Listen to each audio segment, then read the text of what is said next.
es prête. Rends les choses faciles et sèche-moi ces larmes de crocodile.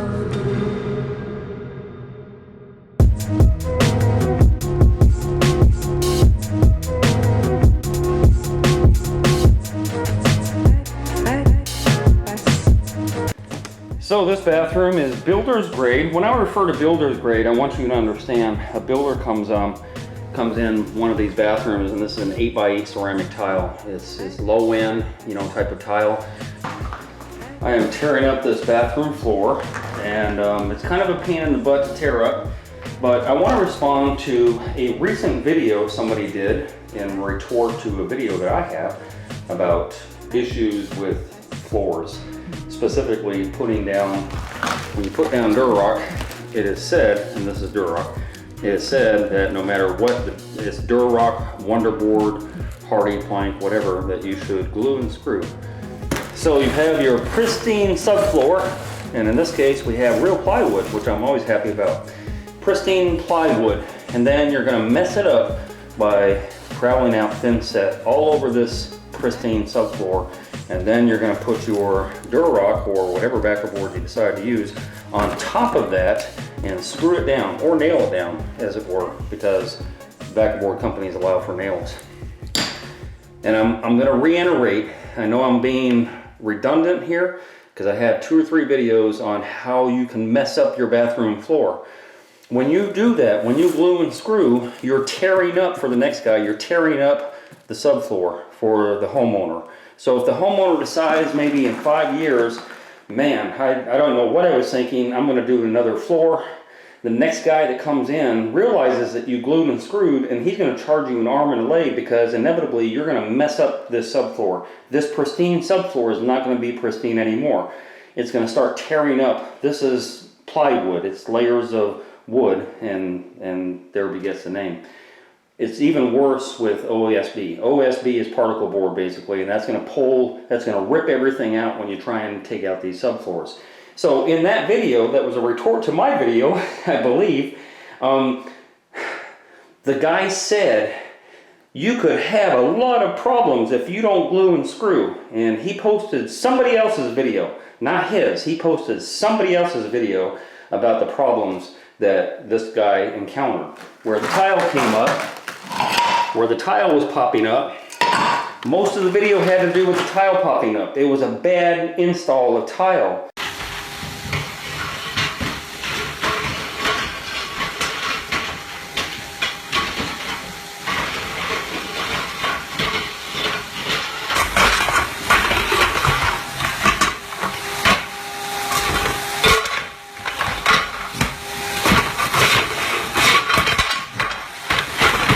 But because the subfloor wasn't glued and screwed, he went on to rant about gluing and screwing, and that's the proper way to do it, and you must glue and screw, because the backer board itself, even though it's concrete, backer board with the fiber mesh embedded in it, could, and this is the key word, could have a depression somewhere. There could be a depression in your wood subfloor, and in that case, this would follow it. So it would get depressed into the depression and transfer that movement up into your tile, and therefore cause you problems with this tile.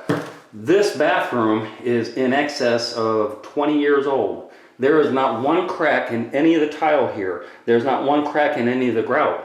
This is a pristine floor. The tile was done fairly good. The backer board was not glued and screwed. I have a pristine floor. So when I come backwards and start doing this floor again, I'm not going to have the issues that are associated with gluing and screwing, you see. If I started tearing up this floor, and I realized, especially if it's OSB, and I realized, ooh, they glued and screwed it, and it's OSB wood, I'm going to go back to my customer and say, I'm sorry, I'm going to have to charge you another $500, $600, $800 to retroactively go fix your floor that didn't need to be fixed to begin with because there was no issue to begin with. So again, on that video, it talked about you won't necessarily have a problem if you don't glue and screw, but you will, how was it said?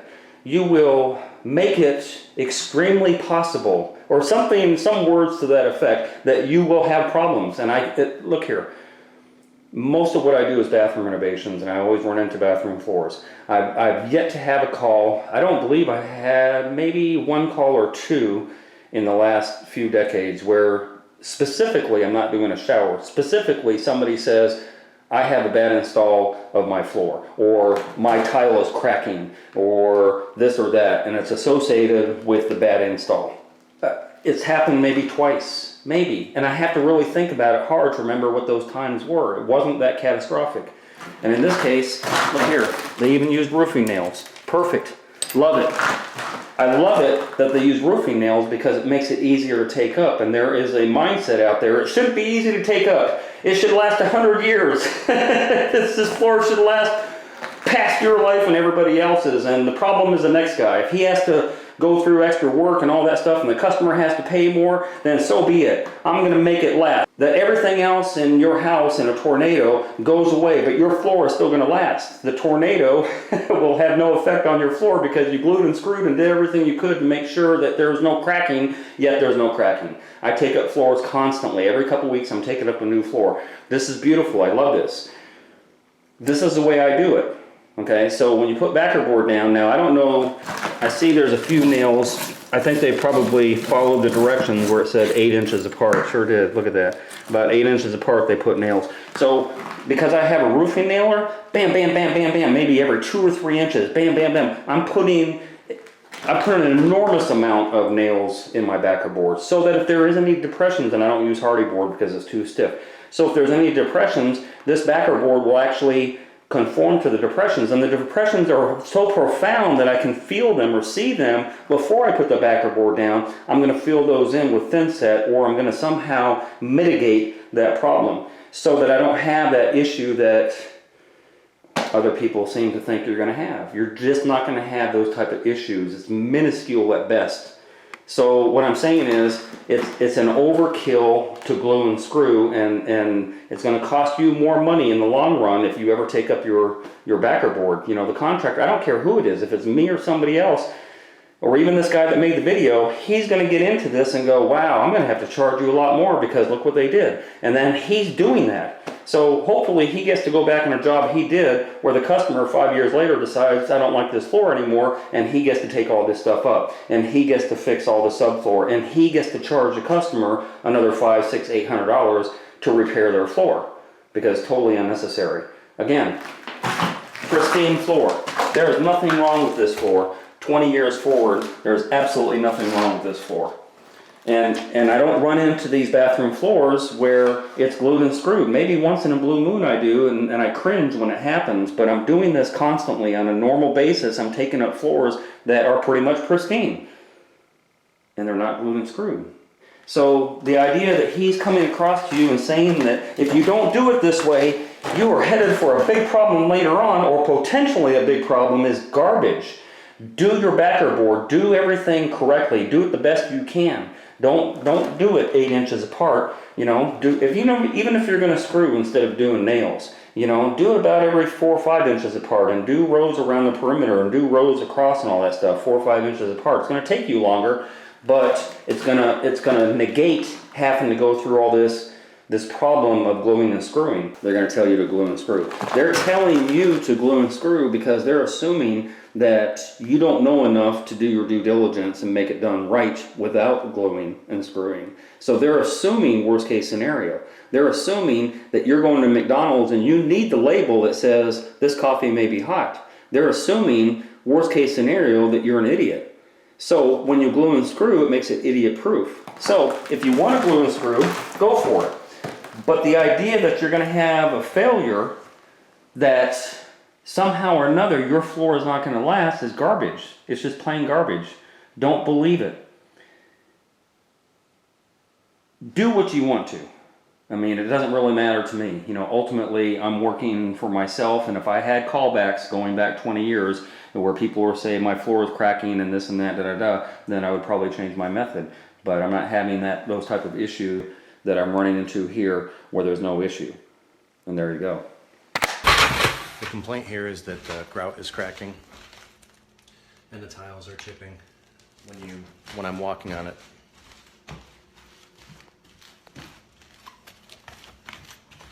You can actually hear the cracking underfoot. There's a few major things going wrong here that I see almost all the time.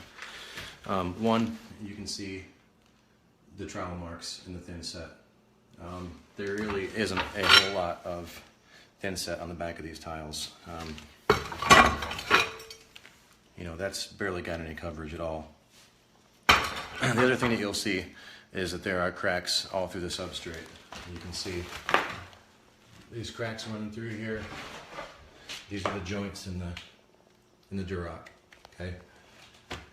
Normally, you would want to seam. You want to tape all these seams with a fiber tape so that that doesn't happen. But actually, in this case, it doesn't really matter because there isn't any thinset underneath the board at all. You can see a lot of guys will tell you, and I've heard it a lot, that you don't need thinset underneath Duroc as long as you use enough screws and nails.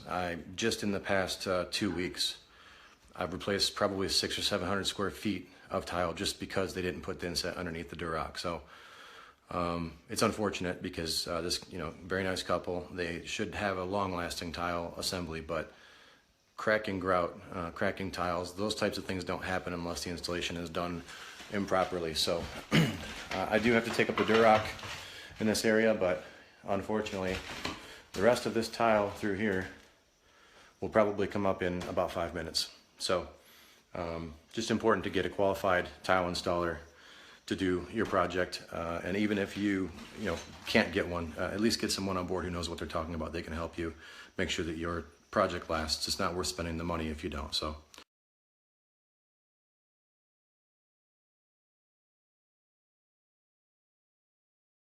I hope you enjoyed that video.